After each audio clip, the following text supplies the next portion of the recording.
I really am tired of these wannabe Stacey Dashes who clearly don't bother to actually read a book. Wendy, let me help you out. You do realize that the NAACP was founded by a mix of folks who are black and white. You do realize that the first president of the NAACP, Wendy, was white. And also, you can go down the line, the treasurer, again, the chairman of the executive committee, they were white, born out of the Niagara movement. If you actually bother to read something, you would realize that. It's called the National Association for the Advancement of Colored People. White folks have always been members of the NAACP, always. But let me deal with HBCUs.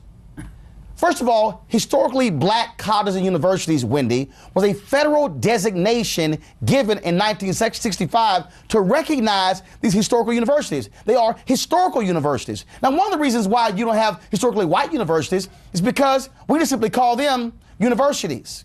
The fact of the matter is, you can go around the country and you'll see universities, Wendy, that are 70, 80, 90, 95% white. We live in a world where, frankly, we have set apart if you're black. You've never heard somebody say Hillary Clinton met with a group of white pastors. No, because they simply say pastors. But they'll say she met with a group of black pastors. Because what is mainstream has always been white in America, Wendy. You should know that, right? Because you do know that for your show, you do know that you go to black ad agencies, which are different from ad agencies. You've always seen that level of separation, Wendy. But you should also know that because your ratings, they separate your black female viewers from female viewers. So it's finally interesting how you can somehow criticize that. But how about this, Wendy? You ever heard of Bluefield State University, West Virginia? Historically black college and university. It's now 70+% white. Lincoln University, where Thurgood Marshall went to college, and HBCU, it's now 60% white. You do realize that 1 in 4 students at the HBCU are non-African American. That's because historically black colleges and universities have given opportunities to students regardless of color, and so more Hispanics and more poor whites are taking advantage of that. See, if you actually bother to read a book and not gossip magazines, you might know these things. Wendy, let me help you out with something. When you're on TV and you have no idea what you're talking about, shut the hell up. Don't open your mouth. Don't embarrass yourself because you sound silly.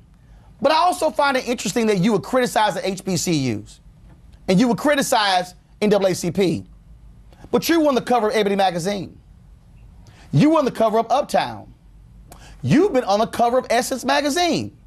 Black magazines. Oh, yeah, I know. Stacey Dash had the exact same view. I'm tired of y'all wannabes who have television shows and radio shows who sound utterly ignorant of our own history.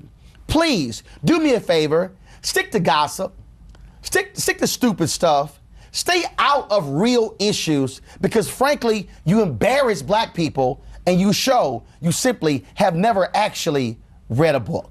Kickstart your day at 7 and get the news you need from the perspective you want. NewsOne Now with Roland Martin. Every weekday morning at 7 on TV1.